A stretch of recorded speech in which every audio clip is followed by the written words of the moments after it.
Я Гульнара Абдуллаева, историк, публицист. Я освещаю события, происходившие в эпоху Крымского ханства. Моя цель – показать настоящее прошлое крымских татар.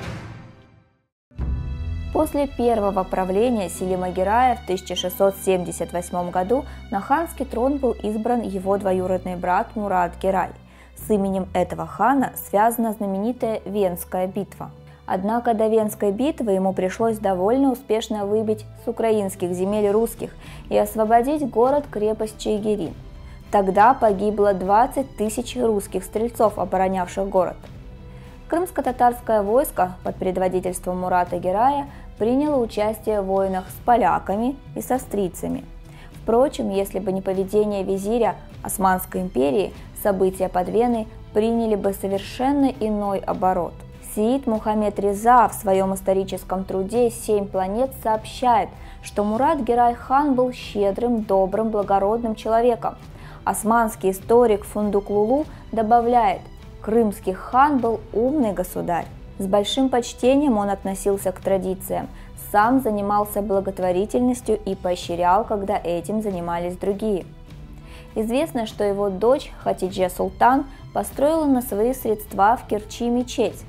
На портале гласила надпись: «Обладательница доброты и красоты Хатидже Хатун, дочь Мурада хана».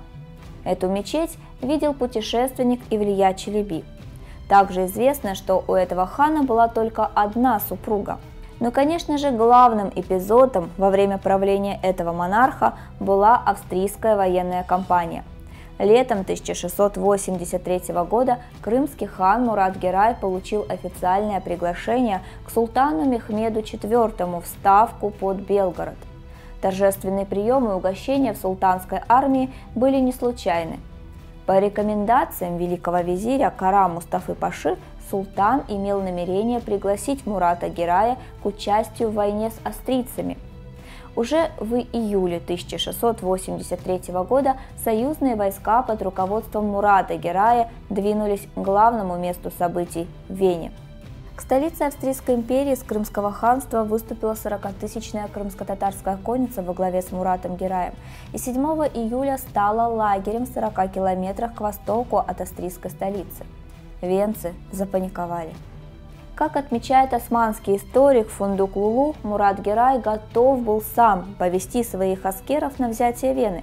Однако визирь не позволил ему это сделать, опасаясь, что лавры победы достанутся крымскому хану, а не ему. Но сам не торопился предпринимать каких-либо действий. В отличие от османов, союзные христианские силы, поддерживающие австрийцев, действовали быстро. Мурат-Герай опасался подобного исхода. Он предпринял все возможное, однако время было утеряно. К тому же визирь повел себя крайне нетактично.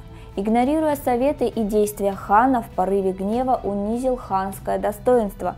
И случилось то, чего не ожидал Кара Мустафа. Хан отказался атаковать противника. Из-за всех этих разногласий 8-недельная осада города прошла впустую. Кара Мустафа обвинил в неудачах крымского хана.